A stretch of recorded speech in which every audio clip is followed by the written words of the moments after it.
कार्तिक मास के 11वें अध्याय की कथा। अथ एकादशो अध्याय। ब्रह्मा जी से नारद जी ने पूछा कि भगवान व्यास तथा वशिष्ठ ने किस लिए गृहस्थ आश्रम को अच्छा माना है, विस्तार पूर्वक सुनाइए। ब्रह्मा जी ने कहा कि हे ब्राह्मण, मनुष्य देव पितर सदैव आशय करते हैं उससे गृहस्थ अच्छा है।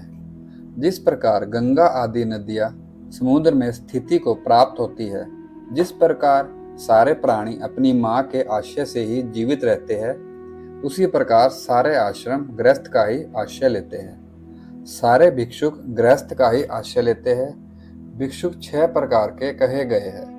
पहला ब्रह्मचारी, दूसरा सन्यासी, तीसरा विद्यार्थी, चौथा गुरु की पूजा करने वाला, पांचवा यात्रा करने वाला तथा छठा जीविका रहित। इस प्रकार ये 6 भिक्षुक है। सन्यासी के हाथ में जल दे, अन्न दे, फिर जल दे। वह अन्न मेरु पर्वत के समान और जल समुद्र के समान होता है। इस प्रकार गृहस्थ आश्रम की ब्रह्मा जी वंदना करते हैं कि सारे आश्रमों का एक विश्राम हेतु, जिसके द्वार में दोपहर के समय में देव पितर मनुष्य भिक्षुक की तरह घूमते फिरते हैं। हे पुत्र, ब्रह्मा जी कहते हैं कि सुनिए, गृहस्थ आश्रम का महात्म्य कहेंगे जो पुण्य को बढ़ाने वाला है। इसके अंदर एक प्राचीन इतिहास है। राजा तथा ब्राह्मण का वाद विवाद सुनिए। उत्तानपाद का उत्तम नाम का पुत्र था। वह शत्रु मित्र पुरुष स्त्री सबको समान देखने वाला था तथा बहुत बलवान था। उत्तम नाम के राजा ने बहुला नामक स्त्री से शादी की। दोनों ही इंद्र और इंद्राणी की तरह से रमण करते थे। उनका प्यार भी रोहिणी और चंद्रमा की तरह से था। उत्तम राजा ने अपनी स्त्री की आंखों में आंखें, शरीर में शरीर तथा मन में मन लगा दिए थे।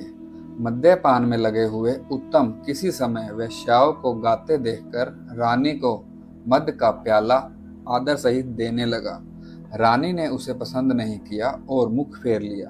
तब राजा कुपित हो सांप के समान सांस लेकर द्वारपाल को पुकार कर कहने लगा कि इस पापिन को निर्जन वन में ले जाकर छोड़ दो।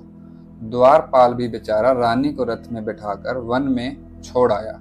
इसके बाद उत्तम ने रानी की चिंता में दूसरी शादी न की। धर्म पूर्वक प्रजा का पालन पोषण किया। पुत्रों के समान प्रजा को पालते हुए राजा से एक दुखी विप्र आकर कहने लगा, हे राजन, मेरा दुख सुनिए। मैं बहुत दुखी हूँ। आप मेरी स्त्री को लाइए, उसे कोई ले गया है। राजा इस बात को सुनकर कहने लगा कि कौन ले गया, मुझे पता नहीं। कहाँ है, किस प्रकार तलाश करूं, कहाँ से लाऊं? इतना सुनकर ब्राह्मण कहने लगा, हे राजन, दरवाजा बंद कर निद्रा लेते हुए मैं मेरी औरत को कोई ले गया और आपको पता नहीं? राजन, आप छठा हिस्सा लेते हैं, सबको देखभाल करने वाले हैं, इसी कारण सभी निश्चित होकर रात्रि में सोते हैं। राजा बोला कि मैंने कभी तुम्हारी स्त्री को नहीं देखा है और न ही जानता हूँ कि वह किस प्रकार के स्वभाव की थी। ब्राह्मण ने उत्तर दिया कि कठोर वचन बोलती थी, बहुत लंबी थी, उसके हाथ छोटे थे, मुख सूखा हुआ था, दांत लंबे थे, देखने में कराल और कल्याणी थी, बाल घिनके थे, बुरे स्वभाव वाली, छोटे नितंबों वाली, कटे हुए होठ थे और काले रंग की थी। प्रथम आयु उसकी थोड़ी व्यतीत हुई। इस प्रकार की वह मेरी ब्राह्मणी है, तो भी मैं कभी उसकी बुराई नहीं करता। राजा बोला कि हे ब्राह्मण, इस प्रकार की स्त्री रख के क्या प्राप्त करोगे? हम तुम्हारे लिए एक और अच्छी स्त्री देंगे, क्योंकि अच्छी स्त्री कल्याणकारिणी होती है और जैसा तुम्हारी स्त्री है ऐसा दुख देती है। रूपहीन तथा शील रहित होती है, दुखप्रद होती है, अतः त्याग देना चाहिए। ब्राह्मण बोला कि महाराज, हमारी श्रुति में कहा है कि स्त्री की रक्षा करनी चाहिए, क्योंकि जिस औरत से आत्म रूप पुत्र की उत्पत्ति होती है उसकी रक्षा करने से आत्मा की रक्षा होती है। यदि उसकी रक्षा न करे तो संतान वर्णशंकर होती है। वर्णशंकर पुत्र अपने पूर्वजों को नरक में पहुंचाते हैं। स्त्री के बिना धर्म की हानि तथा दैनिक क्रिया की हानि होती है, उससे हमारा नाश होता है। अज्ञान से जो मनुष्य अपनी स्त्री से ऋतु काल में सहवास नहीं करते, उनके पूर्वज 1 मास तक उसकी स्त्री के रक्त में शयन करते हैं। तथा जो वैश्य के साथ सहवास करते हैं श्वास करके युक्त रहते हैं, पुत्र उत्पत्ति करते हैं, वे भी कल्याण को प्राप्त नहीं होते, किंतु मेरी स्त्री तो चुरा कर ले जाई गई है। ब्राह्मण के इस कथन को सुनकर राजा सब सम्मान से सजे हुए रथ से आरूढ़ हुआ। ब्राह्मण सहित राजा इधर उधर ढूंढते वन में तप करने वालों के आश्रम का दर्शन करने लगा। एक आश्रम में पहुंचकर कुशा के आसन पर विराजे वहां एक तेजवान तपस्वी को देखा। मुनि ने राजा को देखकर उसका आदर सत्कार नहीं किया और बोला कि यहाँ पर किस लिए आए हो, क्या ढूंढते हो? हमने तुमको पहचान लिया है, तुम उत्तानपाद नाम के राजा के पुत्र हो। राजा बोला कि इस ब्राह्मणी की स्त्री चुरा ली गई है घर में से किसी के द्वारा। यहाँ हम उसकी तलाश करने आए हैं। हम आपसे पूछना चाहते हैं, कृपया उत्तर दीजिए कि हम आपके यहाँ उपस्थित हुए हैं तो इसका क्या कारण है कि आप हमें अर्घ्य नहीं दिया? ऋषि ने उत्तर दिया कि राजन, आप बड़े कुल में उत्पन्न हुए हैं, अर्घ्य योग्य भी है, किंतु तो भी हम आपको अर्घ्य योग्य नहीं समझते। कारण यह है कि आपसे अपनी विवाहिता स्त्री को त्यागा गया है, उसी के कारण आपका धर्म भी समाप्त हो गया है। पक्ष से कर्म को ठेस पहुंचती है, उसका क्या कहे। औरत का पतिव्रत धर्म यही है कि पति कैसा ही क्यों न हो उसकी ही इच्छा अनुसार रहे, किंतु राजन, पति का भी यही धर्म है कि स्त्री जिस प्रकार भी हो उसे निभाना चाहिए, पालन पोषण करना चाहिए। जहाँ पर स्त्री को आदर किया जाता है वहाँ पर देवता वरदान देते हैं, जहाँ पर स्त्री को आदर नहीं होता वहाँ देवता भी अच्छा फल नहीं देते। अतः सत्कार करने योग्य उत्सवों में वस्त्र आभूषणों युक्त स्त्रियों का सदैव आदर सत्कार करना चाहिए। कल्याण उसी जगह पर होता है जहाँ पर स्त्री पति से प्रसन्न रहती है और पति स्त्री से प्रसन्न रहता है। लज्जा में होकर राजा बोला कि हे भगवान, ब्राह्मण की स्त्री किसके द्वारा हरी गई है, कहाँ पर है? आप भूत भविष्य तथा वर्तमान के ज्ञाता हो। ऋषि ने कहा कि ब्राह्मण की भार्या को आदि का पुत्र बलाक नामक राक्षस ले गया है। आप उत्पलावर्तक नामक वन में उसे पाओगे। ब्राह्मण और स्त्री को मिलाओ, जाओ। राजा भी मुनि को नमस्कार करके रथ में चढ़कर चला।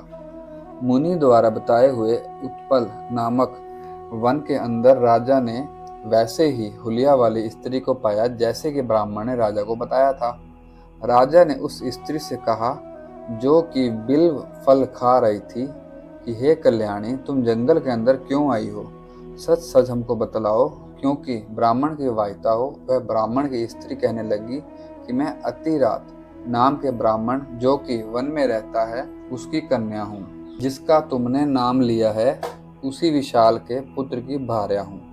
मैं दुरात्मा बलाक नाम के राक्षस से चुरा ली गई, क्योंकि माता और भाई से शून्य मकान में मैं सो रही थी। उस राक्षस का नाश हो जिसने मुझे माँ और भाई से पृथक किया है। मैं यहाँ पर बड़े दुख में हूँ। हे राजन, वह राक्षस इस वन में मुझे लाया तो है, किंतु वह मेरे साथ में रमण नहीं करता। क्या कारण है पता नहीं। राजा ने ब्राह्मणी से पूछा कि वह राक्षस कहाँ चला गया, तुम्हें इस वन में छोड़ गया? यहाँ पर तुम्हारे स्वामी ने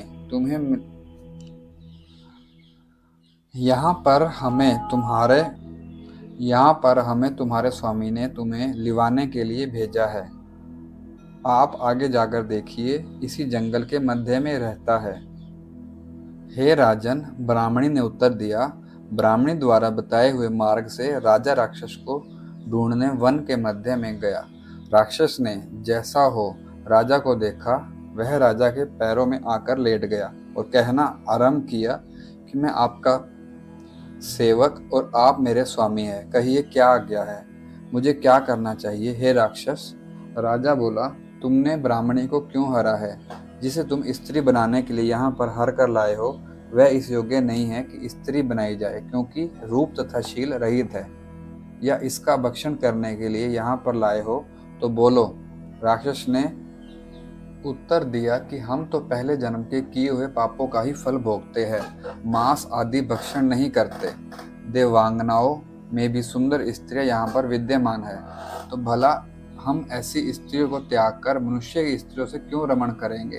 तो फिर न तो इसका भक्षण ही करना है और न इसके साथ रमण ही करता है, तो क्यों यहाँ जाकर इसे लाए हो? राक्षस ने उत्तर दिया कि हे राजा, उस ब्राह्मण को राक्षस विनाशक मंत्रों का ज्ञान है।